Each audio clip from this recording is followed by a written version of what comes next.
live button. Go live. What's up, everybody?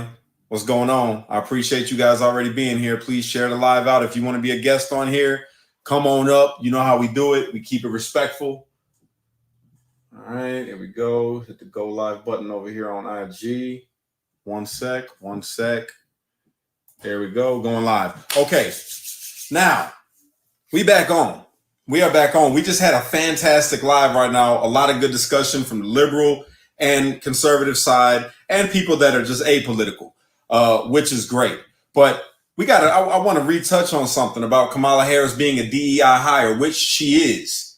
And I don't care what you got to say about it, man. You can argue it all day long and you will say that, oh, you're voting for Trump or you're voting for Kamala because you just hate Trump because Trump is a criminal and he's convicted felon and all of these things. So you're going to vote for the DEI hire who couldn't even get the job based off of her merit. She couldn't get the nomination based off of her merits. So what'd she do? She got lucky. She got lucky. They made Joe step down and they say, here, we're going to give you a person of color. And that's really all she is a person of color. I would give her that. She is not black.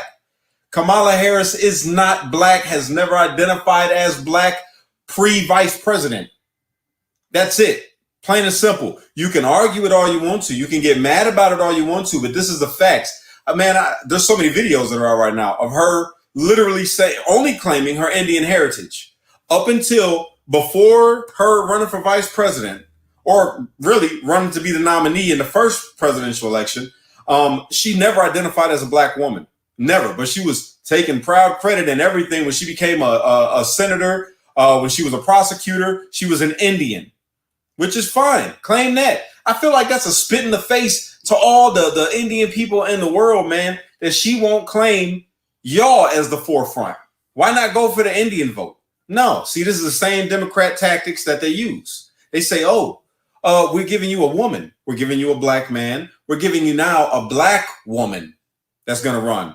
It don't make sense. The math ain't adding. She's not black. She is a DEI hire, and that is my stance. If you agree or if you disagree or you want to have the conversation, then come on up. Hit that guest thing right there, and I will pull you up. Thank you guys for liking the live so far. I appreciate you. And on this, or you guys got to know this. If you're just watching this, you're just tuning in. I see we got a lot of people already showing up to this live. This place, we can have the discussions, but we're not gonna attack each other. We ain't gonna call each other out our names.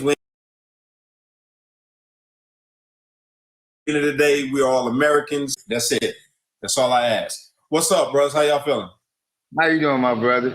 I can't cry one bit. What's the word, man? How you feeling? Is Kamala Harris a DEI hire? No, she definitely earned it, though. She earned her position. You know what, brother? I really don't like all the all that. You know what I mean? We sitting up here discussing whether a black woman is a black woman. We know what black is. You know what black is. We all know what black is. And what I really don't like is you could tell that she's black. You know how you could tell that she's black? Because of the way they treat her. If she wasn't black, that's why I would have to disagree with you, my bro. Totally different way. Go ahead. You know what I'm saying? I mean, let's be real about the situation. Now, you know, we're gonna say, well, now all of a sudden, I mean, for millions of years, Jamaicans always been black. You know what I'm saying? But now, bro, you got Jamaican friends? Yes, I do. I got Jamaican friends from Jamaica that they don't like to be called black. They say, call me Jamaican. I'm not black. But we all know what they are. We know what the outer world called them. Hold on, big bro. Hold on real quick. Check me out. Just hear me out real quick, all right? The reason why I say that Kamala Harris isn't black isn't because her father doesn't have some African in his DNA. That's not what it is at all. Why I say that she ain't black is simply because, number one, she never identified as it. And number two, she's never really taken part in the black experience in America. False arguments. And we can prove this and we can go on down the line. Go ahead. You know what I'm saying? Hold on. Because, you know, for guys like you, man, I like to pull out my notebook. So let me give you a second. And by the way, bro, I appreciate run down her achievements. Hey, real quick, by the way, I appreciate you coming up and having a conversation and not trolling out, man, like most of these people do. So I appreciate that. It's all love. I want to have a conversation. You know what I'm saying? There ain't no need for the yelling and the back talking, because we ain't gonna get nowhere with that. We ain't gonna get no understanding with once each other as men on what we trying to say. 100%, my brother. I appreciate you, man. Go ahead and give your piece. I want to hear it. I'm gonna get my notebook out. You know what I'm saying? Because like I said, I've been going through this too much with people, so I had to actually go back and make me some notes. So then when people start saying this crazy stuff, I can have a rebuttal for them. Okay, that's fair. I appreciate that. Okay. So let me ask you this: you don't think that she's a DEI hire for a president? Not that she was a DEI hire for a prosecutor or a senator, but for her to be the president, you don't think that she's a DEI hire? I'm gonna say this: if the president was to die, who was gonna step in? She would have had to step in, right? Yes. So now that the president isn't able because of whatever reason there is, you know what I'm saying? It's her job to step up. She stepped up to the plate. Hold on, real quick. Now, you just heard what you just said, right? Now, this is another thing that I have a problem with Kamala. The whole time when everybody was saying that Joe is declining, something's off with Joe, she stood before the American people through his whole term saying, no, he's fine, he's smart, he's healthy, he's all of these things. This is the problem that I got. She's a pure politician. But come on. Did you really expect them to come out and say, well, we know Joe health is declining in the middle? Yes, they found him. And listen to this, my brother. You don't think this is crazy? They found him incompetent to stand trial in his documents case, yet he was fit enough to be the president of the United States. We all knew that was lunacy. We were calling it out like, nah, Joe, hey, this ain't right. None of this is right. And these people on the other side stood in front of the American people, not even just Kamala, all types of people were standing out saying, oh no, Joe's fine. There's nothing wrong with Joe. He's perfectly fine. He's capable of running the country. And then right when he gets whooped in a debate, now they want him to step down. Everybody comes out against Joe. They want him to step down. He's got cognitive decline. Yeah, he looked bad. And we all know he was declining before the debate. It wasn't the first time. So that, you know what I'm saying? So when the president go down, the vice president step up. She did what she was supposed to do. And that's all I'm saying. I don't see where she a DA hire, whatever they want to call DEI. To me, that's a bad slogan on any person to say they didn't earn anything. But Tom, again, hear me out, my brother. For you saying that, which, okay, that's fair, right? But this is what is promoted. They promote this. They are applauding DEI hires. So why is it bad to call Kamala, who is in fact, according to Joe Biden, and you could go to the White House, his White House. I read the quote. He said that she's a DEI hire. So why is it bad for anybody else to call it? He said she bring diversity and all other stuff. It was a whole lot of stuff, and a lot of people can take. I can take whatever. Like I can take something you say and give my own interpretation to it. So when you get a lot of people giving that interpretation of it, it sounds better. You know what I'm saying? But me personally, as a human being, and me using my own eyes and looking at this woman's achievements throughout her life, okay, then I'm gonna have to say no, because I'm gonna say she earned to be there. Okay, but you know I want you to. This is my thing to you, because you said you got your notes. I want you to prove to me that she had earned her right to be, number one, the vice president, and number two, the presidential nominee. Because and before you say it, I want you to remember that when she ran, she had less than 3% of the people and all of her colleagues saying that she was unqualified. Fair? I will give you that. You're right. She wasn't pulling in a lot of votes. She wasn't appealing to a lot of people. But as she worked her way through the system, she learned how to finesse certain things. I can't get mad at that. I'm not mad at it either. Her finessing. You said it right. I got no argument with the way you just said it. She finessed it. Oh, come on now. I can't get mad if the woman learned how to work the system to benefit her. Who ain't trying to get ahead in this world at some type of point? Isn't that the same thing Trump trying to do? He's trying to get ahead at some point. He don't earn to be in that spot. Well, hear me out. Now I gotta argue that point too. I gotta argue that. Now here's the two things. Now with the two candidates that we have, right? We have Kamala Harris and we have President Trump, right? President. Trump's administration, nobody cannot refute this with numbers, statistics. They cannot refute this with living everyday life. Under a Trump administration, this country was fantastic. Everybody had a job. Jobs was coming back. We was exporting things again instead of importing things. We was doing great. America was doing phenomenal. Not true. And I'm gonna give you some real facts. No, you can't say not true unless you're talking about the pandemic, bro. In fact, Trump promised Wisconsin 1,500 jobs. You know how many of them jobs he got? 0. You know why? Because the city lost $1 billion due to Trump and his business practices there. Why president? Okay, keep going. And that's what I want to hear everything you got to say, and I'm gonna give it back to you. All right. So I'm gonna let you go, and I want you to hit all your points, and then I'm gonna come back. All right. Yes, sir. I love a good conversation. Yes, sir. I'm loving this too, brother, and you are welcome here anytime. Just so you know, even if we have a difference of opinion, I respect you, my brother. And if anybody really want to, let's look at the gas prices. Everybody want to say gas was a lot cheaper with him. No, they was not. Under Obama, gas was $2.39. Under Trump, they was down at $2.79. When he left out of office, the only reason, hold on, wait a minute, and we talking about before COVID. I'm talking about when Obama left office. I want to know the prices then when he left office. When Obama left office, gas was at $2.40 something. Yes, it was. No, you're right. What you bet? Look it up. It was like $1.97. Right there, my man. Gasoline was at like $2.30 something when Obama left office. When Trump got in office, it was down at $2.70 something until COVID, and then after COVID, it went under $2. I'm looking it up right now, and that's a fact. So everybody saying gasoline was way cheaper under Obama. It's a false lie. Gas was at its highest peak when it was in there, and the only thing saved him was COVID.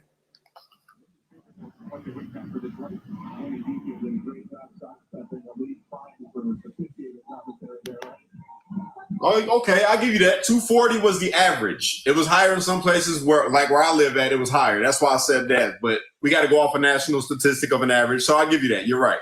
240 a gallon on average when he left office. Okay, keep going. And then when Trump got in office, you know what I'm saying? If anybody remember, gasoline was down at $3.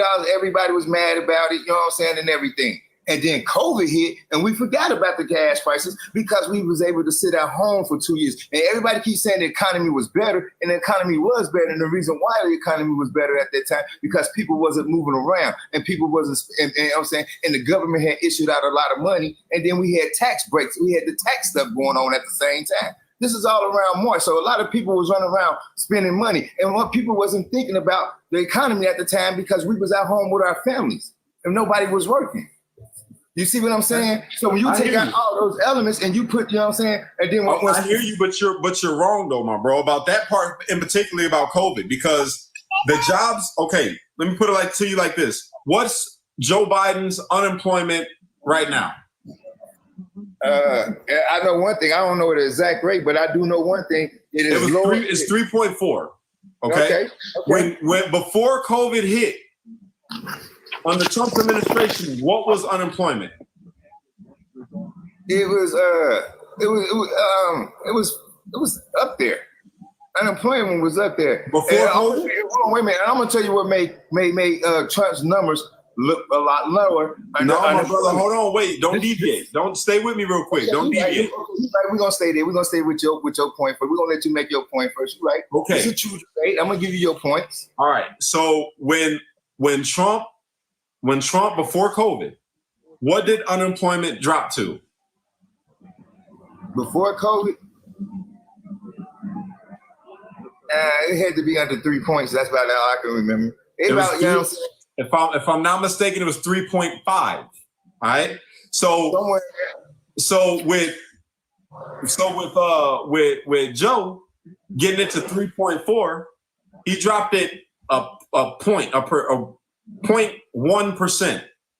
Everybody knows that. Everybody knows that the unemployment is way lower up under Joe Biden right now. No, it's not way lower. But here's the thing: you got to remember. All right. people lost their jobs, they lost their businesses, they lost their livelihood altogether. All right. Was that underneath the pandemic, with the pandemic? Yeah. And the reason for that being is because around the country, certain states was like, yo, we are shutting down our cities. We're shutting down our states. And people weren't allowed to do nothing. All right. Which has nothing to do with the president. Nothing to do with the president. That is the states. That It's real. So job loss underneath Trump only happened because of whatever states you lived in shutting down their states in their cities. Is that right or wrong? Okay, you're right. I'm gonna give you that.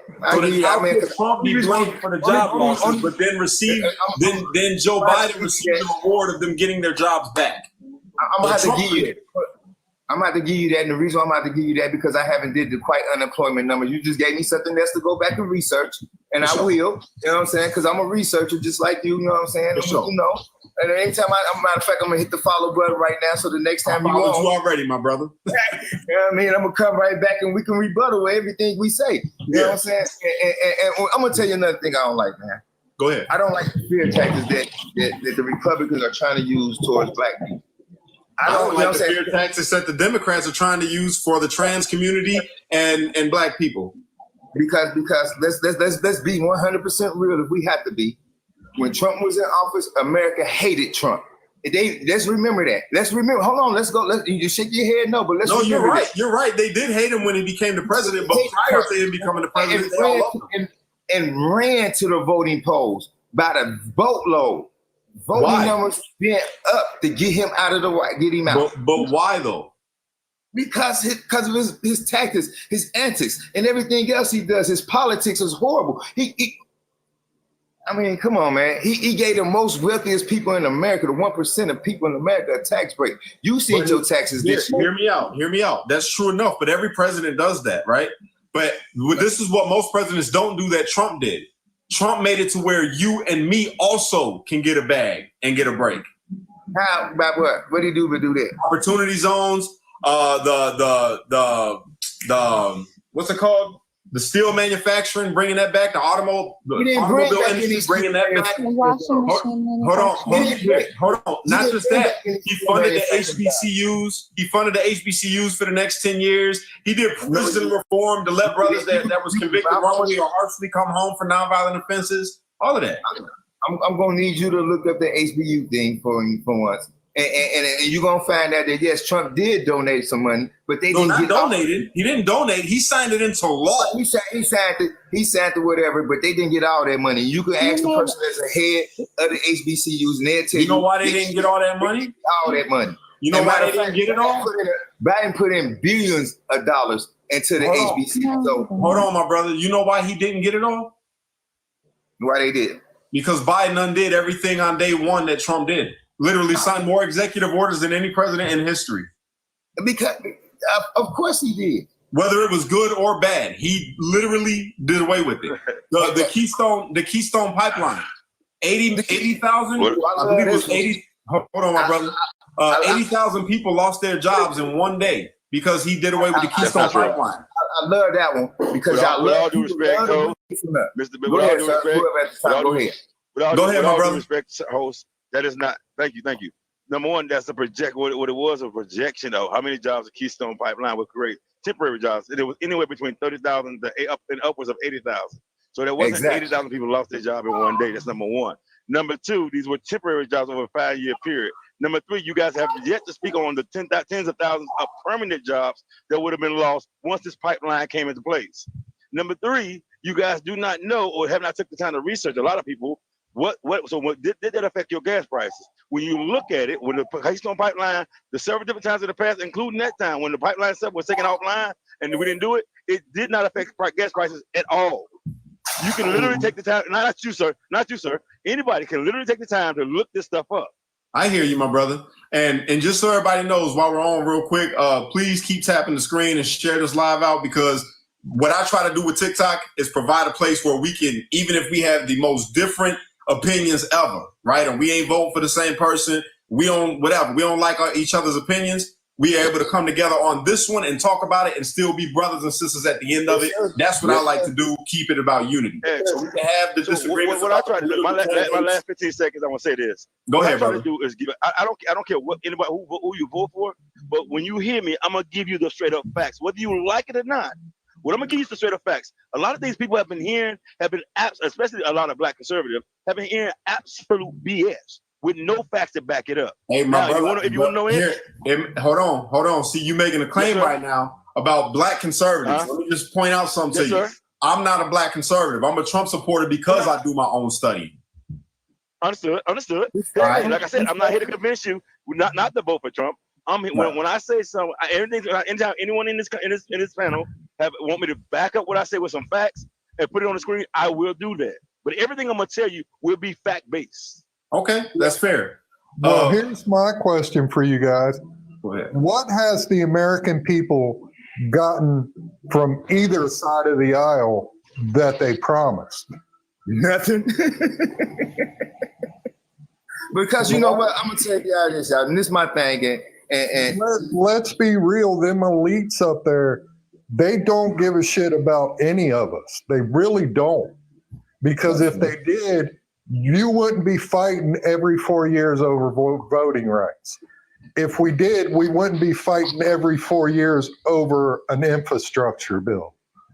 These would be automatic things.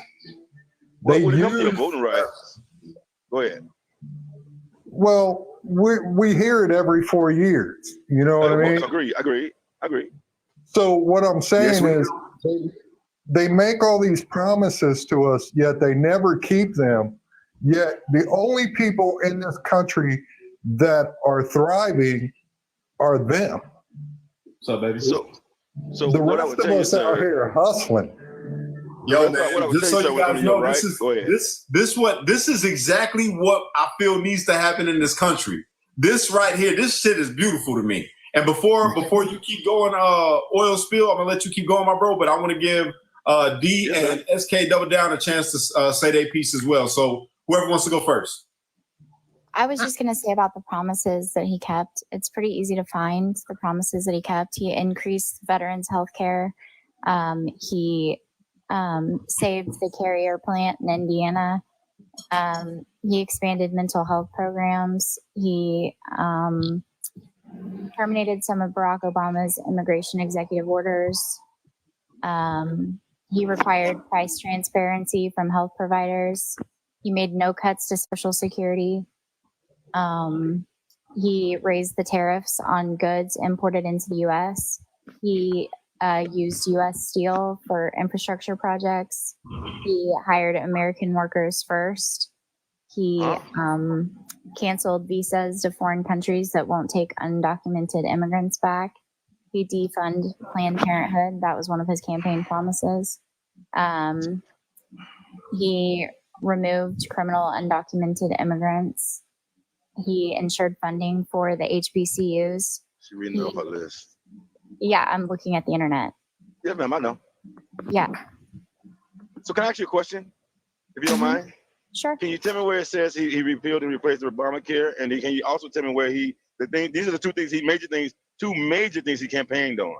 Repeal and replace Obamacare and pass a border bill. Can you tell me where that said on there? Well, he passed funding for border wall. He built hundreds of miles of border wall. Over Biden 500. put a stop. Yeah, Biden put a stop to that day one in office. So yes, ma'am. Can you answer my question, please, though? Yeah, he implemented a whole lot of border policy. So that's not what I asked, if you don't mind. And so what I asked, ma'am, was, can you tell me where on that sheet that you're reading, that because in 2016, 2016, when he was campaigning, he promised to do a border bill. He promised to repeal and replace Obamacare. I'm asking you on that sheet you're looking for, ma'am. Can you tell me where it says he did that? No, he didn't repeal and replace Obamacare, but he definitely did take care of a whole lot of things at the border. He implemented a lot of policy. He just had to do a lot of it by executive order. Exactly. But you got to remember something too, though, brother. You got to remember it takes both sides. It takes the House to come together to put a bill in front of the president. So if there's You're absolutely right. In 2016 and 2017, Trump had control over the House and the Senate with the Republicans, and they did nothing. So I do want What promises have the to make it clear. Democrats I do want to make it clear. I do want Hey, to make it clear. we can't talk over each other, everybody. All right, Sorry we got about to be respectful of each other. Okay. Yes, sir. Yes, sir. So I just remember Donald Trump saying, and everybody else saying when Donald Trump was campaigning, that he was the negotiating chief. If he said he can get it done, he gonna get it done. This was what was the main. So hold on a second, ma'am. So actually, you just told me he didn't get it done. So please don't say he got done. He renegotiated pieces. NAFTA. So hold on a second, ma'am. Hold on a second, ma'am. He got pieces of what he said he wanted done by executive order. A legislation, ma'am, is what we're looking for because an executive order can be thrown out by the very next president. Legislation cannot. So I think we need to be genuine when we're having a conversation and just say, hey, he didn't get it done, and not put any caveats to it because he didn't get it done. Okay, so you're saying just because there wasn't those bills passed under him doesn't mean that he didn't do things to No, that's to not what help. I said. That's not what I said, ma'am. Okay, All I said but was he didn't get it done. the claim was that he didn't keep any of his promises, and I'm telling you the promises That wasn't he my kept. claim either. That wasn't my claim either. But it was the well, demands that I was this is responding the very to. same thing about the Democrats. Absolutely, there's some things. What have the Democrats gotten past that they promised you? They promised you voting rights. Infrastructure bill. Mhm. The infrastructure bill. Which goes to lobbyists, private contractors, and the government. So what do he give you? So what I can tell you is, I'm gonna ask you to name 3 of the bills that equate to the same. Underneath Sleepy Joe, the man who can't ride a bike, the man who can't talk, the man only says one word every 10 minutes. Is that what y'all call him, right? Right. We have the highest oil production in U.S. history. We are the most energy. We have the most energy. How you want to call it? How you want to say it? We are energy independent, more energy independent than we have been over 70 years. Biden has 3 policies that can equate to trillions of dollars in economic growth for the American people for decades to come. Inflationary Act, Infrastructure Bill, the CHIPS Act. All 3 can equate to trillions of dollars in economic growth for the American people for decades to come. Oh, Can you well, please name me? except it can't. Give me 1 second. Please give me 1 moment. Give me 1 moment. You can shoot at it in just a second. But I want to ask you a question. Can you please name me 3 policies that Donald Trump? Because I just named my 3, and I understand you disagree with at least one of them at least. Can you please name me 3 policies that Donald Trump put into place that can equate to trillions of dollars in economic growth for the American people for decades to come? 3, please. Well, I would love for you to explain to me how the CHIPS Act or the Infrastructure Act is doing anything for us today, considering yesterday the stock market crashed due to the CHIPS Act being a failure, and Intel's laying off 12,000 people, and the plants aren't able to be finished and be staffed due to the DEI requirements. Yeah, so that's not working out. True. Like, that's true. None of what you just said is true. That is true. None of what you just said is total, ma'am. Yeah, that is true. What is the DEI requirement, ma'am? What is the DEI requirement, ma'am? Well, you can look directly at the CHIPS Act and pull it up, and you can see exactly what the requirements you are brought in the it bill. up. As a matter of fact, So, sweetheart, you can pull up. Excuse As me. a matter of fact, you can pull up the DEI requirements for the CHIPS Act, and then you can read all about how they're even requiring 10% of the construction workers Why on you got a chance to the look it up? jobs Go to ahead, be type it in your women. computer, ma'am. Hey, hold Go on. ahead, type it in your computer, ma'am, and tell us what the DEI requirement is. Yes, sir. Hey, my Yes, brother, sir. we can't overtalk. Yes, You sir. got to let her finish what she's saying, and then you Not can a go. problem. Yes, sir. Go ahead. Go ahead, ma'am. No, I ahead, just told him. I just told him what I needed to say. Okay. Let me get Mama D a chance to go. Go ahead, Mama D. Hi guys, how are y'all? Pretty good. How you doing? Doing well. Just real quick, I just have one of the biggest complaints about the Joe Biden. I mean, I have many, but my biggest one right now, and my city is making national news. I only live in a city of 50,000. 25,000 have come over into our city. Our homeless shelters are filled with people that are undocumented, or however you want to describe them. They cannot speak the language, so when there's the language barrier, they're very hostile. They flirt because they don't know that they haven't been taught the culture. They flirt with very underage children. The amounts of accidents that have happened in my town due to the fact that these people are behind the wheel of cars They actually unalived a young boy on a school bus and hurt a bunch of other children. They're always going the wrong way down the road. We are suffering. Our houses here in town are full of nothing but the Haitians, like, and we live in what would be a poor town, but the housing, the prices of housing went up insanely, and you've got like 50 of these people shoved in the house, and the people that are original here to this city, we can't find homes. The BMV, we're last in line. If anyone needs help from Job and Family Services, are lined up outside the BMV, outside welfare, and all the Americans are getting pushed back, pushed aside. Really? We now have tent cities that we didn't have before. And we made national news with our city manager and our governor or our mayor being on there begging for help. It's hurting us horribly. Like, all the people who have lived here are ready to go. They're ready to go. What city? It's in my town. You can't say it's false. What city? Springfield, Ohio. All right, so hold on real quick. I wanna. I'm in Ohio, and also give. it's not that many immigrants. It ain't that many immigrants. My brother, hold on 1 second. I want to give Ken a chance to go. He hasn't got to say nothing, and that brother's been quiet. He's at the top. Yeah, go ahead, sir. Go ahead, Ken. All right. So, one, I do not want to discount anything, you know what I'm saying, D, going through, you know what I'm saying, that's your personal truth, you know what I'm saying, you're seeing this live in your city, you know what I'm saying, but your observations may be skewed a little, not a lot. I'm not saying you're wrong at all in any kind of way.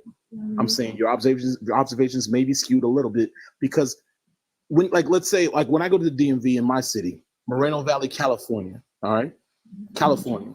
Everybody talks trash about California. Oh, they're letting people shit in the streets and all kind of. I mean, it's crazy.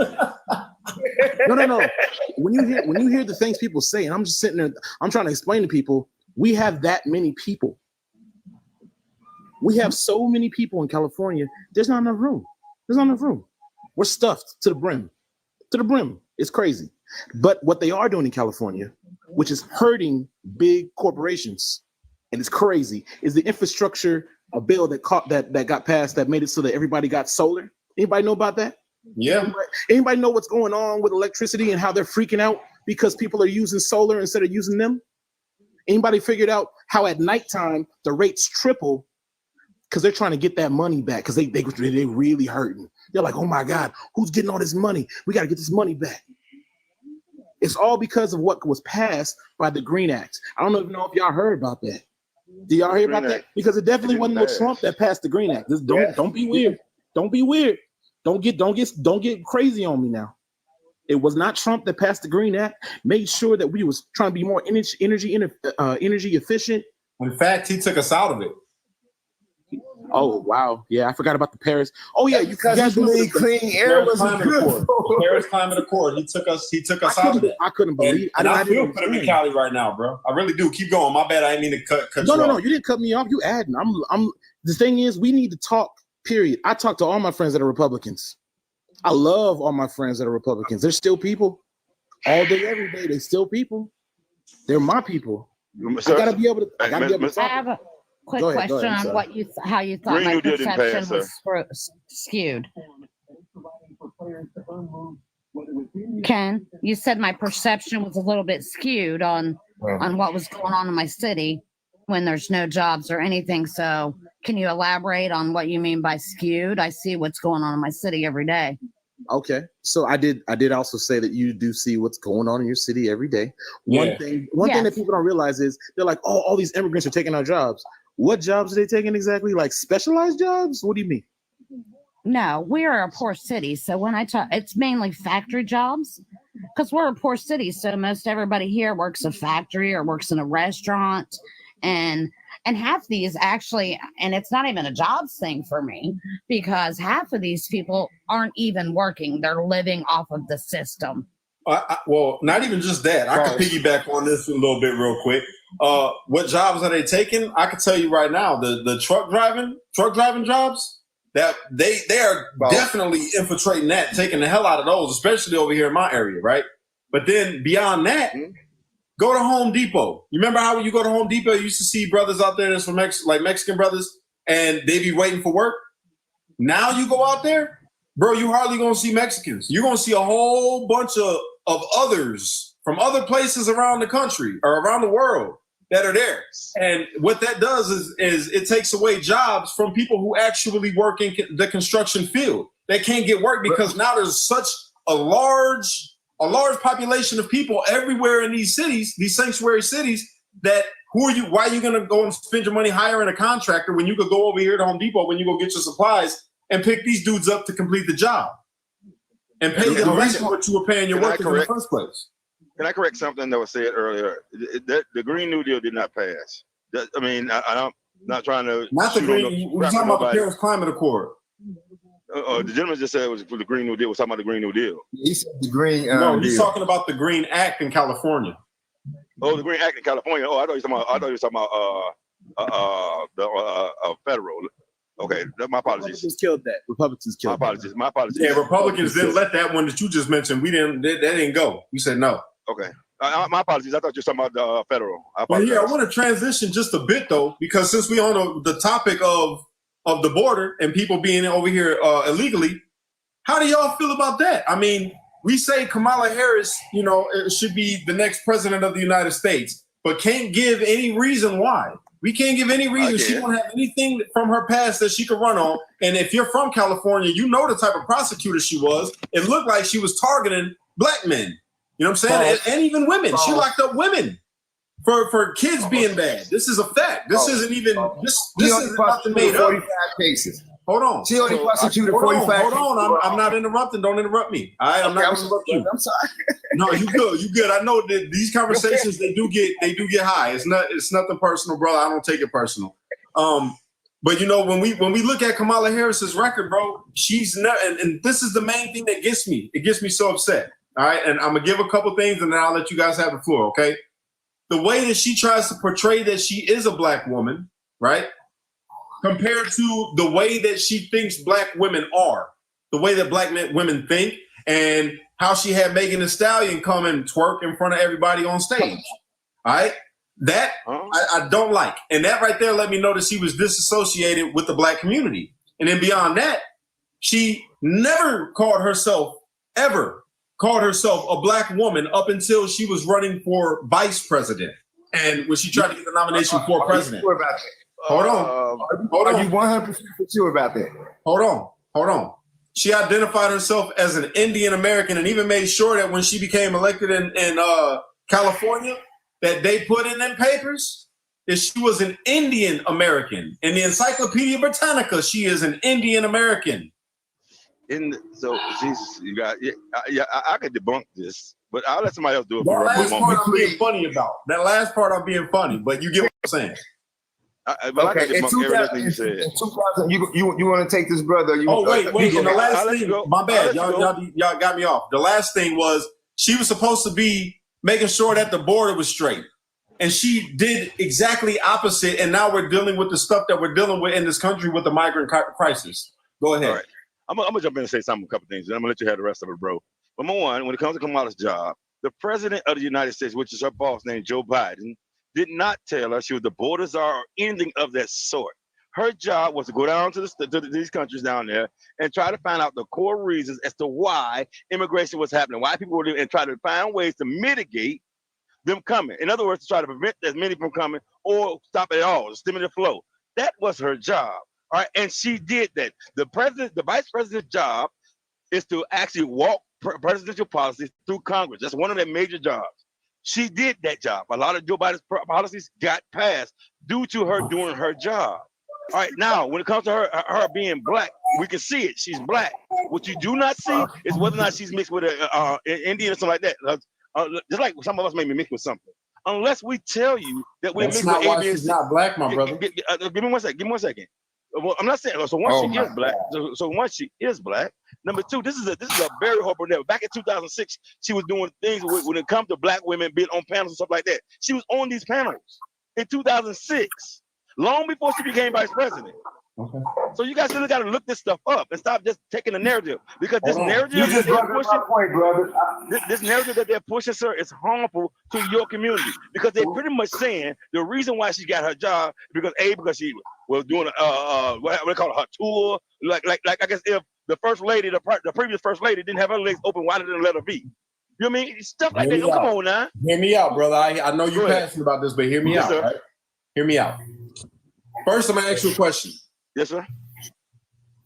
If a Kenyan came over to America, matter of fact, a person from Jamaica that is a proud Jamaican, would they identify as a black man or would they identify as a Jamaican? So there's they've been as a Jamaican, but they I'm also talking about my brothers that I know from Jamaica that are Jamaicans. Yes, sir. They would identify as a Jamaican, but in our community. So no, hold on, wait. Go ahead. They would be offended if you called them black, would they not? No, sir. You know why I'm saying that? Yes, sir. I'm gonna tell you. Hold on. Yes, sir. We ain't talking about the Rastafari. I'm talking about a Jamaican, like a proud Jamaican, bro. I'm not talking about no religion, none of that. A Jamaican that takes pride in being a Jamaican. And we'll even go a step further. I'll say a person from Ghana. Or no, I'll use Gambia. I'll use Gambia because I got a brother from Gambia, right? Would somebody from Gambia be offended if you called them black? If they had too much pride. I don't know people from that area, so some of the stuff you guys can look up yourselves.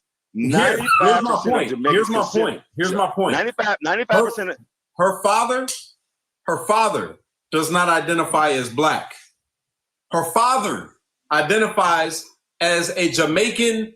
What is it? Jamaican, and his religion was what? Brahmin or something. I think he said Hindu Brahmin or Buddha Brahmin. He's Hindi, Indian Hindi. There you go. He identifies as a Jamaican Indian Hindi. That's what it was. He does not identify as a black man. Now, what is the difference between an African and a black man? To answer you, sir, number one, black is a social construct that was created here in America. That's number one. When? Number two, exactly. Number two. Wait. No, you're hitting on it. You're hitting on my point. When was a black man created in America? Back in the 1700s, or actually before that, actually. Exactly. In the 1600s, 1681 to be exact. But keep going. Yes, sir. So what I want to say is, number one, and I can put it on the screen, upwards of 95% of Jamaicans identify as black. And upwards of, that doesn't mean, so let me give you an example. In our community, if I see a black man, I may call him a Jamaican because I hear his voice, I know who he is. Everyone else in America calls him black. They don't call him Jamaican. They call him black. When you see, if he don't speak, hold on, give me a second. If he does not speak, you do not know he's a Jamaican. Unless you gauge off his hair or how he may wear his hair, something like that. But outside of that, you identify him as black. The same thing we do with white people. We identify white people as white people. We don't say Irish American, Irish white guy. I hear you. Again, though, they wouldn't identify themselves as black, right? That's what you just said. Not in our community, no. Okay.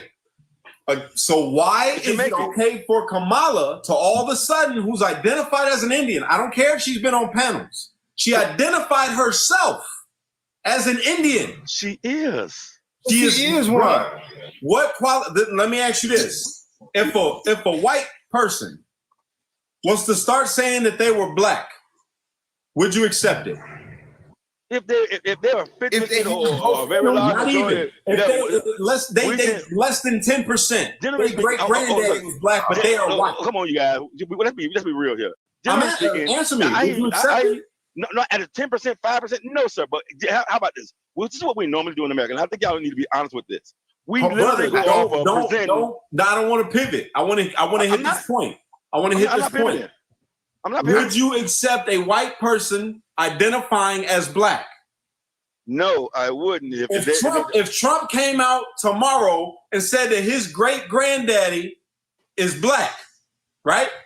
And he identifies black now because he's running. And he said, I'm the first black American, not African. I'm the first black American running for president, or the second black American running for president.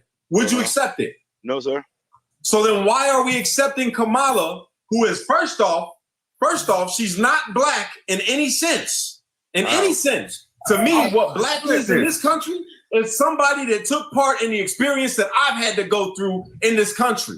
All right, there's a difference of a Nigerian coming over here to this country and getting scholarships and tax breaks and all the things that come with it, like her family did. Her family enjoyed all the benefits of being foreigners, all right, that made her have a good life growing up.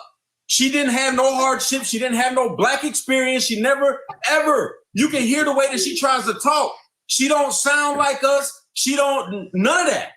She is disassociated. Why are we okay with accepting her as a black woman? Why can't she just be a person of color? So what do black sound like? She said she don't sound like us. What do black sound like? I'm talking about identifying it all with the culture. You heard when she tried to use the Quavo code. Who the hell you know? Who the hell you know talking about they not like us? Not the talking. That was Quavo. Please don't take this no disrespect. No, in no way disrespect. I want, because it's not intended that. Go ahead. But I want you guys to understand. Sometimes sometimes people need to understand when people are trying to have you guys carry water. All right, you guys got to understand that. And that's the thing. I'm not saying people do it on purpose. I'm saying sometimes people got to look a little bit deeper into what's being said to them and why people are saying certain things to you and why you're carrying that particular bucket. Because truth be told, bro, this is a narrative that's been pushed for a long time about trying to tell us who is who, or trying to tell us who is black, or trying to tell us who we are. You know what I mean? I think, and I really wish that people who have certain lines of thinking take a little bit more effort to make sure that you're not being used. I'm not saying you are, because you may have thought this out for all for yourself, and I'm not trying to put you in that bucket or anyone else. I'm saying there's a lot of people that are in that bucket, sir, that are being used and don't know it. Hey, my brother, let me ask you a question real quick. Worry about race and I'm not. Hold on, before y'all keep going, SK, you get to go next. My bad. I don't mean to cut you off, but everything that you just said right now, my bro, I hear you. But it was a complete pivot from everything that I was just saying.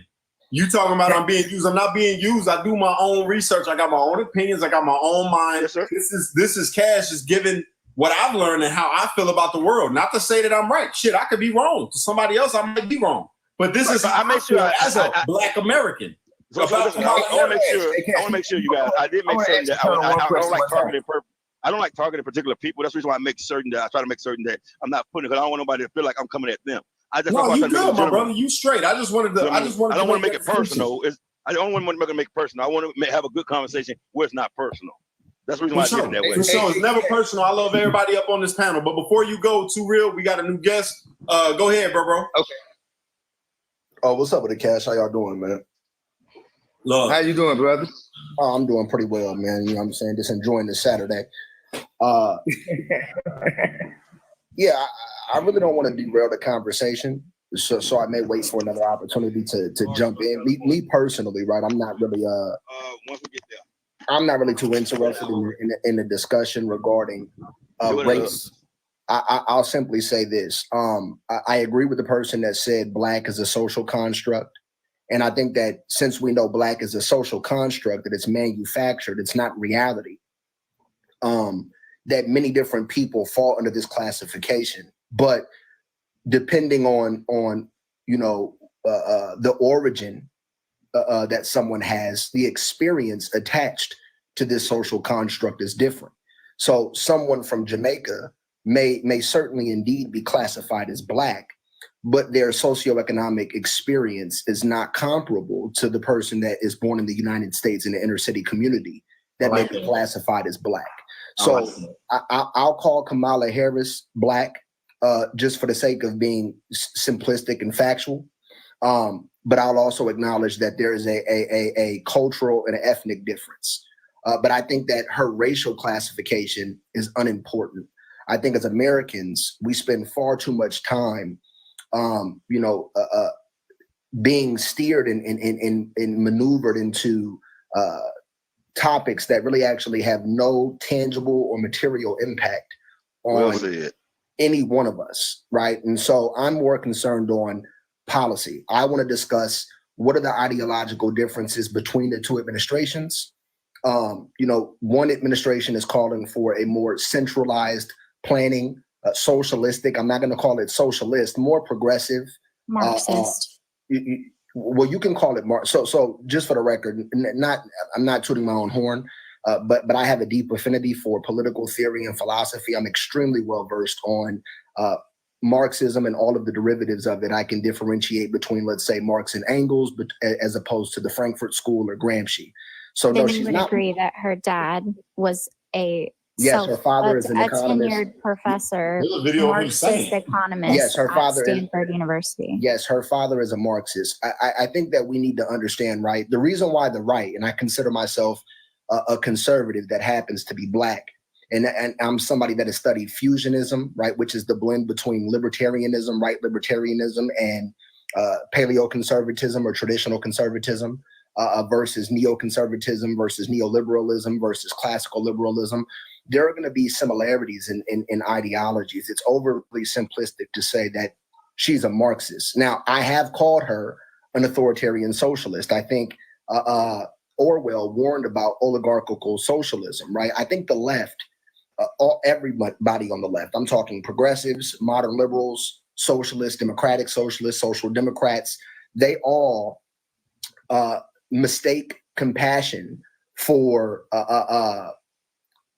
or they're mistaken to think that their compassion, their presentation of moral superiority is actually going to work in real life. It doesn't work. When you give the government more power, the government becomes authoritarian. It's inevitable. That's the only outcome, is when you give a government more power, that government now it gets rid of any system of checks and balances, right? And it has the ability to infringe on dissidents. You cannot dissent against government if you are not a part of the majority. This is why the Democrat Party likes to selectively and deceptively use this word democracy, because nowhere in the Constitution is the word democracy. It doesn't exist. It doesn't exist in the preamble. It doesn't exist in the Declaration of Independence. James Madison said that we are a representative republic, and he differentiated us from democracy because democracy is autocracy. Democracy is majoritarian rule. It is pure democracy. Hey, Deontay, Can you are brilliant, brother. You know you're brilliant, right? My bad, bro. Land your plane real quick, so I want Oil Spill to respond. Yeah, so all I'm saying is this, right? Is here's where I'll go with it. Right now, here's the plane I'll land. Biden, since he took office to today, cumulative inflation is 23%. Okay. And MIT Sloan, SLOAN, MIT Sloan, which is MIT University, produced a study, right, irrefutably demonstrating that the number one cause of inflation is government spending. It is not greedflation. It is not shrinkflation. It is not any of the leftist perspectives. It is outrageous, irresponsible government spending. And so the idea, and I'll land here, the left has this idea, right, that government can invest. Government does not invest money because governments don't make money. They take money through taxation. And what they do is they run deficits. They spend money they have not yet generated, which is destroying or devaluing the purchasing power of the currency, which is destroying I'm not gonna remember everything you said. Ability to survive. So that's where I'll end it. So here's what we'll do, guys, before we keep moving forward. Everybody that gets a chance to talk, I'm gonna give you 60 seconds, all right? And that way we can have a little more uniform, uniform talk. Everybody that's watching right now, I appreciate you guys, man. Y'all are killing it right now. We got a lot of viewers up in here. And I would appreciate it if you guys could also share the live for me, whether you agree or disagree. Share the live and bring people in that are dissenters or that are for the argument, whatever. Bring them in so we can get the panel going. And also, if you could, tap that screen for me so we can get boosted up in the algorithm on the For You page. Cash, I got one Yes, quick sir. I got one 10-second question. I encourage everybody to be nonpartisan and go look at these three different sources. Thank you. Look at the CRFB, which produced the study. Okay. Then go look at the House Budget Committee, which debunks the study. One's a left-leaning platform. The other's a right-leaning platform. And then for all of the Democrats that are going to get mad at me right now, go look at the Heritage Foundation. Even if you like them or you don't like them, listen to biased sources, right? Because we all have bias. So listen to the opposing sides and go examine the study and determine who's right and who's wrong. So one, I don't remember most of what you. I can't remember most of what you said to respond to it, and I wanted to get in there plenty of times. I promise you, I did. To have a great conversation. I love good conversation. I promise you, I do. My bad. No problem, no problem. But let me. It's first and foremost when it comes to when we talk about democratic policies that help the majority of Americans people. All right, and you're saying that's detrimental to people. Factually, that is not true. And the reason why in a capitalist system, you need a way to control the anger of the poor. Otherwise, the poor will get mad and kick the shit out of the rich and take their shit. And that's the only way you can temper the anger. You have to be able to temper the anger of the poor when it comes to capitalism. Because in capitalism, poor people is required. It's not a maybe. It's not they are required to be there. Capitalism cannot function without poor people. So that right there debunks everything you just said when it comes to the money part of it, and especially when it comes to the democratic part, because of what capitalism requires to function.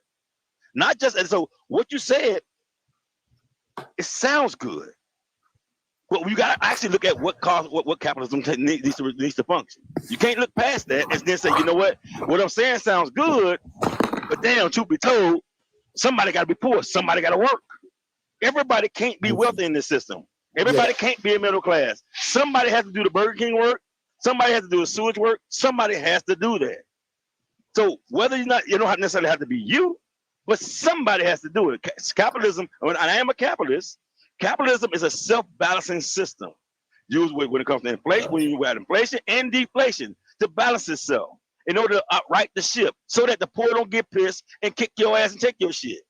So that's the reason why. So let me respond to that, right? So we're talking about economic theory, right?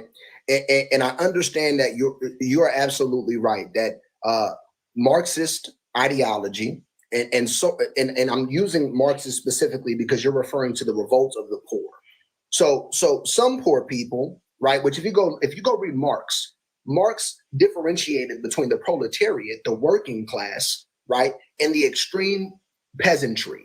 Marx seen the peasantry as people that need to be controlled because they didn't have political will. They didn't have any political philosophy, and he's seen them as what he called little capitalists, right? Meaning that once they would be given a plot of land or some capital and they would have the ability to participate in society, they would not be down for the revolutionary cause. So I get what you're saying, that there's this idea that people are going to revolt if they're not giving something. It's more to it than that. It's more. I'm gonna give you that point. No, that's fine. I'm gonna throw this out there to you. I'm gonna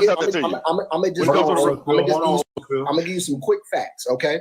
So the Wall Street Journal, right, analyzed household net worth from the start of Biden's presidency in comparison to those seen during the tenure of his predecessor, Donald Trump, and who's also the presumptive opponent in this election. Now, Joe Biden's no longer running. Here's what the study found. In nominal terms, total household net worth increased by 19% through Biden's first 3.5 years, in contrast to a 23% increase seen in Trump's first 3 years. However, cumulative inflation during Donald Trump's presidency was 7.8%, right? So it wasn't just a nominal increase, it was really experienced, which is why disposable income was up 8.9% during the Trump administration. People had more money to spend in their pockets versus under Biden, when you factor in cumulative inflation, adjusted for inflation, the real household net worth increase is only 0.07%.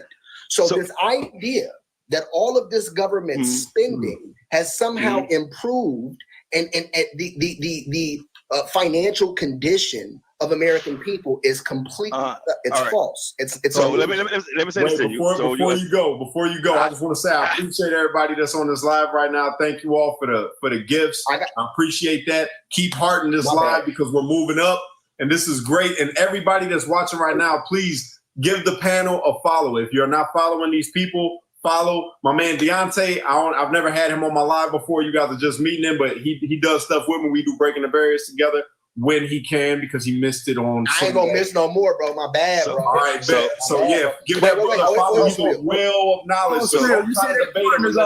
So I got 3 quick more points left. Hold on. I'm gonna forget. So first and foremost, I need to ask you guys this question: what policy did Joe Biden put into place to cause inflation to rise 5% by May of 2021? Good question. So I'll answer. My answer is this. Watch, I'm gonna show you. It's worldwide. I'm going to show you that I'm objective. Caused by Joe Biden. That's what it was, right? Fiscal policy has a lag effect. So it is true that the policy that the bipartisan policy that was passed, the pandemic spending, the CARES Act. It was the CARES Act. The CARES Act did have an inflationary effect on the economy. That is factual. So this is why 4 months into the Biden presidency, we seen year-over-year inflation increase from about 1.8 to 2% to 4.7% on average in 2021. Okay, with that being said, 2022, it's not all 9.1%. Hold on, that's not all. That is not because of the CARES Act. That is okay. Go. Hold on. Let me put some add something else to the plate. Does I'm gonna ask you, does a lack of supply of oil cause inflation?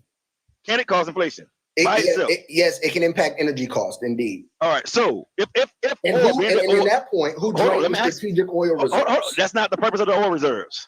So no. The purpose of the oil reserves is in the event that we have a military conflict. No, it's not. It is not. Okay. It is not. So when you look it up, it's on the very.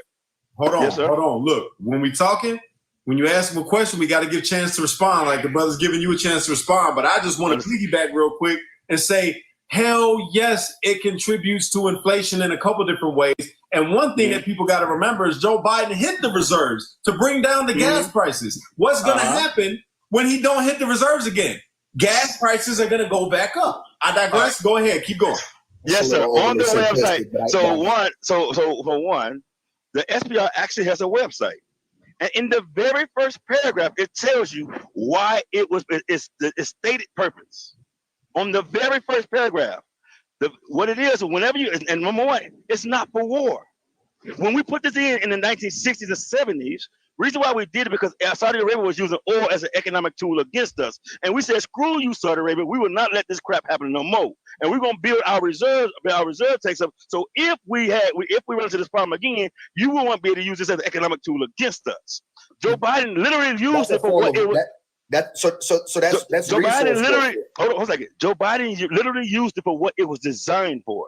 All right. So what he did was he got with a bunch of other different countries, and they all released oil at the same exact time to try to mitigate the damage that was being done to their people and ours when it came to prices, when it came to inflation, so on and so forth. It didn't stop it all, but it helped out a little. Now, obviously, it wasn't supposed to help at all. Now, so now when I go to the oil, when I was actually about the oil thing, Donald Trump made a deal to cut 10 million barrels of oil off the market a day. When the world economy started going back to work, sir, how much did that affect us? How much did that affect inflation? So I'll say this, right? You're asking questions that are going to require us to go look up resources and to be able to demonstrate them factually. One thing that I don't do is I don't make claims that I can't substantiate, right? Because I'm not here to be politically hostile to people that disagree with my politics.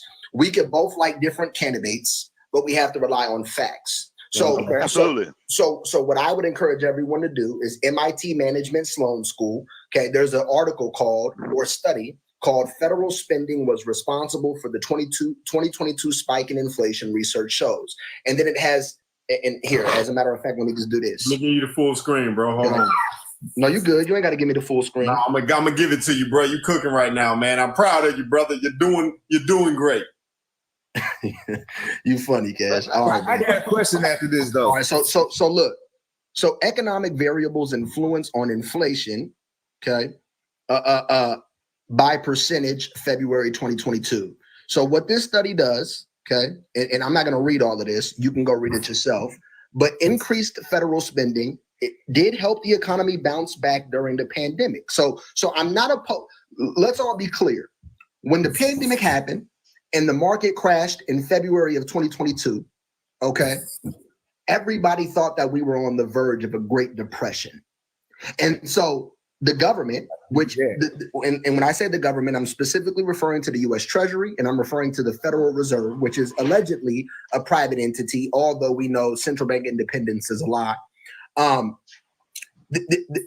They, like normal, right, responded with Keynesian economic tactics, right? Which is this idea that it is the government's responsibility, right, to stimulate aggregate demand. So if there's going to be a fall off in demand, then the government needs to inject money into the economy so people can spend it, so that way the economy can sustain itself, because 72 to 3% of government GDP is consumer spending.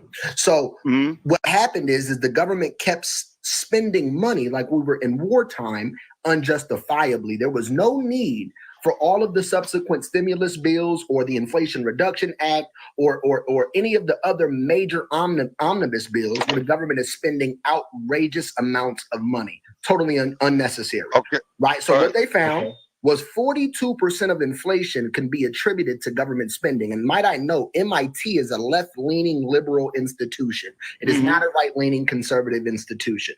Here's what they found, okay? Producer prices, 10.1% responsibility. Wages and salaries, built-in inflation, right? 4.8%. Personal consumption, 6.2%. Inflation expectations. So this is the market expecting inflation. You have firms that will increase cost so they can maintain margins and keep their bottom line. Interest rates, okay, played about 14.3%. Yield curve, right? This idea that, okay, we see that short-term debt is providing a higher coupon payment or discount rate or rate of return than long-term debt. That's when the yield curve is inverted. Money supply, right? So the expansion of the money supply, which is different than federal spending. Federal spending is deficit spending. 41.6%. The government spent so much money, right, that what they did, right, was, yes, they might have expanded the monetary supply in a sense, but it's not just that simple. Expansion of M1 and M2 doesn't necessarily cause inflation. And I know I may be talking economic terms. No, you good. So what the government actually did, and I'll end it here for you, oil spill, right, is the government, prime example, in 2023, although they kept revising the jobs reports, 25% of all jobs created in 2023 were government jobs. They expanded the bureaucracy. They increased their spending, right? Which somebody has to pay that. Well, it's two people that are going to pay that. Taxpayers, right? Later on down the line, right? But in the immediate, the effect that it has, right, is it is going to devalue the purchasing power of the dollar. Okay. So bro, you be talking so long. I can't remember what you be saying most of the time. All right, so look. Just look at this thing. Look at this. Simply put, according to this study, which is one study, 42% federal spending was 42 was responsible for 42% of the inflation. Okay, so once again, my question becomes this: if inflation hit 5% in May now, the highest inflation I remember got hit with 9 point something.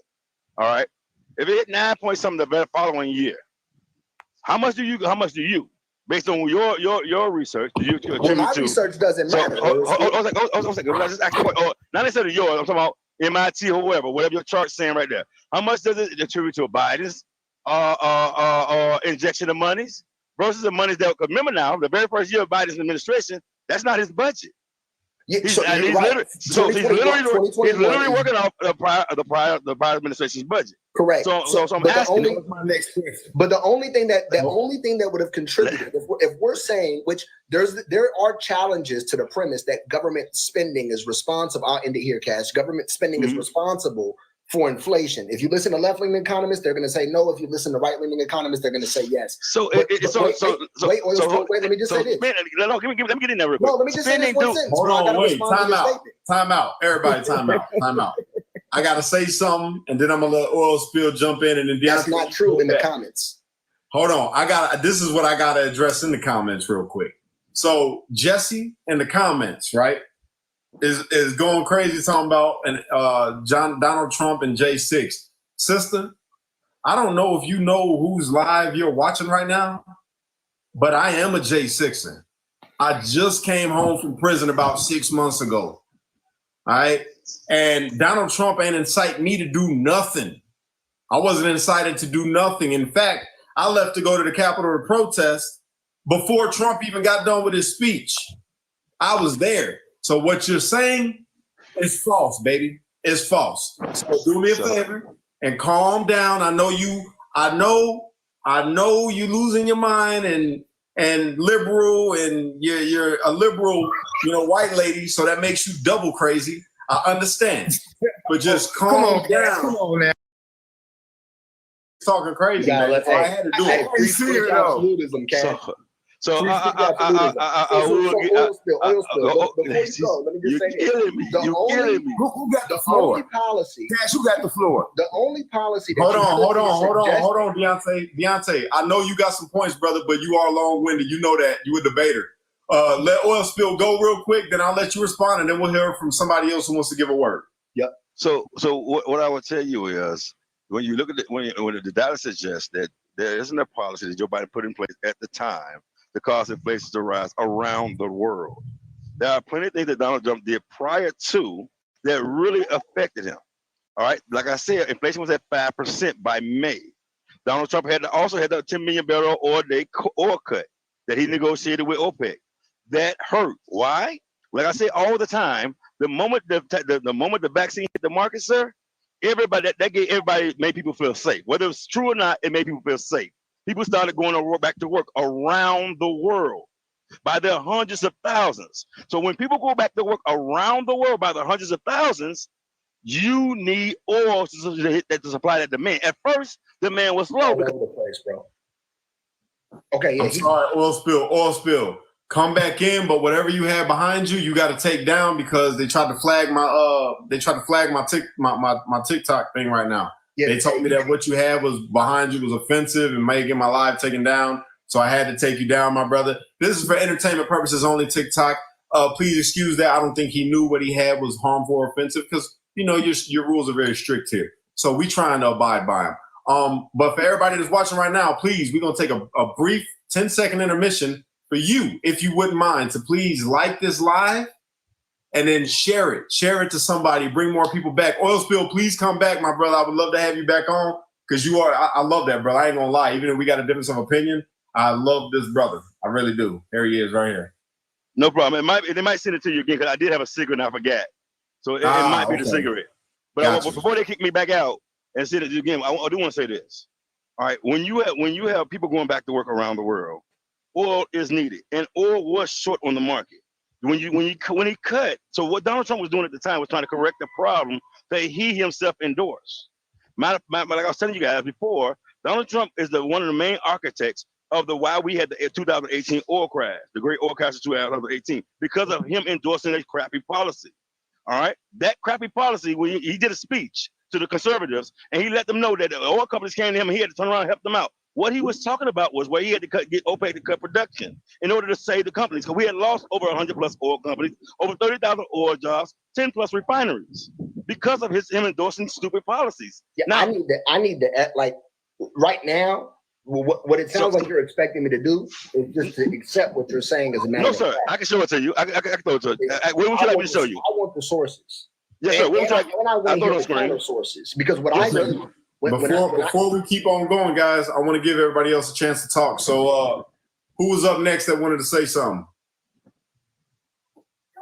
They pretty much answered my question. I was pretty much going to ask my brother at the top, you know what I'm saying, was when the next president come in, does he take on that other president's economy for a year or two? So when Trump got in office, he was actually rolling off of Obama's economy. No, because Obama's economy was rolling. That's not false. It has to be because he had no policy in place yet. Yeah, I'm not saying that it's false. I'm saying that talking point is a talking point that the left utilizes to exaggerate, right, Obama's impact on the economy. Let's be clear. I'm saying that with every president, though. Hold on, because you just said a second ago. Can I respond to your comment? Yes, sir. Cool. So listen, when Obama inherited a financial crisis, the great financial crisis of 2008. What that resulted in was the largest stimulus ever in the world. Okay, the Federal Reserve, if you go look at the white paper from Levy Economics Institute, from 2008 all the way until about 2018 or 2019, it is estimated that they spent about $29 trillion based off FOIA requests. So yes, the economy was stimulated, i.e. the can was kicked down the road because the market should have crashed, but they bailed out the banks and they spent so much money, and then they implemented what's called ZIRP, zero interest rate policy.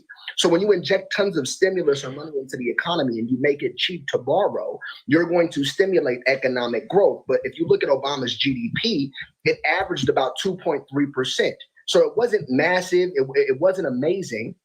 But by the time that Trump came into office, the economy was extremely stagnant. This is why when you go listen to all economists on both sides of the political spectrum that are objective, they will tell you that Obama's economy was stagnant. There was not massive growth. When Trump came in, deregulation, which the left will say hurt the poor and the middle class, which is demonstrably not true because disposable income and median household income climbed through the roof under Trump's under Trump's administration. So Trump took the economy, right, and was able to continue growing the economy, right, by tax cuts, which rather than stifling investment, invited investment, right? In 2021, the last final fiscal year of Trump's administration, okay, what happened? More corporate tax revenue than ever in history. Corporate tax revenue record, according to all sources. So the idea that deregulation, right, somehow allows corporations to keep money is a lie because corporations are. Let me respond real quick. While I got my mind. Number one, deregulation does not help you to consume. All right, I'm gonna tell you why. What? So in other words, as a business, I've run many businesses. Deregulation. Let me finish real quick. Deregulation cuts out red tape. I heard you, bro. Let me get in there real quick. So one, what deregulation? So once the point of what you want to do, if you don't like a regulation, is to not get it implemented in the first place. That's the best thing for a consumer. Bro, you got to I literally sit here and be quiet. Let him talk. Let him talk, D. All right. So the point is to not to get the regulation put in the first place if you wanted to help the consumer itself. Because once the regulation is in place and once the customer, the business gets you used to paying that particular price, they have no incentive to cut the price. Generally speaking, when they cut the price, that literally goes to their bottom line. And usually when they do cut your price for something, it's to try to gain market share. And it's usually in the form of sales and things of that sort right there. So it's not you getting the money back. A regulation doesn't give you the money back. By cutting regulation, it gives the company the money back. What we have learned, what we have figured out in this country, for some reason we haven't figured out, is that the company needs you just as much as you need the company. And what Republicans have convinced people is that you need the company more than you need the company more than the company needs you, and that is factually not true. So no, it's factually true. It's very much so factually true. I get what? Let me explain. Okay, so you cannot show me a centrally planned economy or a socialist economy in the world that has a better economic system than capitalism. Now hold on. I agree. Look, you about to do what you're teling me I did. I agree with you. I disagree with you. That's all. You could disagree. I'm not. No, I agree. Okay, cool. So for example, right? If you go listen to Bernie Sanders will lie and say that Scandinavian countries are democratic socialist countries, even though they reject this notion. If you go look at their progressive tax rates, they are lower than in the United States. They're also not a socialist country anyway. But simply put, right, labor is not as important as the individual that is willing to take on risk. Entrepreneurs, capitalists, they take on risks that laborers won't. They're the ones that create the job opportunity. A laborer just comes and says, hey, I'm willing to sell my labor to you for a price. Now, in a free market system, corporations should compete for the labor of the individual. But when you begin to centralize the economy and you stifle creativity, innovation, and expansion, right? By putting in all this red tape, what you do is you disincentivize businesses from hiring people, from research and development, et cetera, because there are so many loops and holes they have to jump through. So no, a laborer is not more important than the architect of the business. That's just nonsense. Now, not only that, right? But let's be clear, corporations do not pay taxes. Corporations are double taxed. right? So what happens? A corporation generates revenue, and then it disseminates that revenue, right, to employees from the C-suite executives all the way down. It invests that money in research and development, right? And it spends money on expenditures that are needed for the business to run. So let me jump in there, back in there, bro. Let me jump back in there for a second. So one, you still have not made the case that employees are just as important as employers. No, I disprove it. There's no way you can disprove that. It's absolutely easy. Hold on. Okay, look, it has nothing to do with that. have the quorum, so this is what I'm gonna do. This is what I'm gonna do. I'm gonna give you the clock right now. Oil spill, go. All right. So what I'm gonna tell you is, an employee is just as important as the employer. He cannot operate. He cannot make money without that employee. It's just this is the reason why people hire. It's not because they feel bad about you not having work. It's because you have the ability to make them more money. That is the only reason why you get hired. The only. Now, if I decided we the American people who work decided not to work, and the guy with the job could not get no employees, guess what that job gonna do? It's just gonna sit there. He can't make no money because ain't nobody working. So he needs you for that labor in order for him to make his money. And that's something that and thing with capitalism. First of all, we're not completely capitalistic system. That's number one. That's because true. some people try to make it sound like as if we were a complete capitalist system. That it would never work. 10 seconds left, brother. Yes, sir. A completely capitalistic system would fail. The reason why our system works is because we are a quasi system with some socialistic things in. That's the only reason why it works. You have a way to temper the anger of the poor. That's the only reason. Let me respond. Deontay, you got 1 minute starting now. Okay, perfect. So if everyone goes and studies Ludwig von Mises, Friedrich Hayek, the Austrian school of thought, right, who are true capitalists, they will tell you that there is no such thing as a middle path or a mixed economy. You either have socialism or capitalism. Okay, government intervention has never made economies more efficient. Milton Friedman, right, wrote an entire dissertation disproving this idea that laissez-faire economics or free market capitalism or the gold standard was responsible for the 1929 stock market crash. It was monetary policy. Secondly, an employee doesn't create a job. An employee literally comes to work and is assigned a set of tasks that was designed and manufactured by his employer. Does he help the employer expand and make more revenue? Sure, but there will always be labor that can take the place of that employee if that employee does not want to do the job. So the architect, the manufacturer, is more important than the person that just comes in as assigned a task by the person that designed the task. End of story. Did you just say that all gonna be another? Hold on, oil spill. Hold on. Ken, you want to say something? Or SK, you want to say something? No, I completely agree with you. I think he's spot on. I wanted to hear what he was going to say, though, when he was talking about the stimulus package, impacting Biden's first part of his presidency. But then he was starting to say, but then when it jumped and he didn't. I got cut off. Yeah. Okay. All right. That's important. All right. Well, we'll get back to him. Ken, did you want to say something, brother? I also want to hear the rest of what he was going to say. But so y'all forfeit your time to D? Yeah, Yes. to D. But all right, also, D, you got 2 minutes starting now. Got it. So one, it's important to note that we should not assign responsibility of the CARES Act to Donald Trump. That was bipartisan legislation, so both parties agreed on it. Two, if we were to extract or remove that deficit spending, right, then that's going to significantly shrink Donald Trump's overall contribution to the national debt. We were in a pandemic, right? So for the first 3 years of Donald Trump's economy, tremendous growth, median household income was skyrocketing. The actual quality of life for American people was improving. I will acknowledge, right, that the massive stimulus, I think it was about 1.9 or 2.2 trillion, right, did potentially contribute to inflation, but it's not just that simple, right? Because if Donald Trump would have been elected again, I'm of the opinion that with continued TCJA, right, the tax cuts and deregulation, right, investments would have continued pouring in from the investment or the private sector, right, and there would have been a quicker recovery, right? But when Biden came in, as MIT Sloan is suggesting, and started doing all of this rapid spending, you get the American Rescue Plan, the Infrastructure Investment and Jobs Act, Build Back Better, Inflation Reduction, Chips and Science Act, et cetera, et cetera, et cetera. All of this spending, which I heard someone earlier say, well, it can produce trillions of dollars for the economy in the future. Yeah, but that's not tangible now. That's not materialistically valid or tangible in the moment. That's speculative with no way to prove that. It's this idea that the government can stimulate the economy through spending when that's the responsibility of the private sector.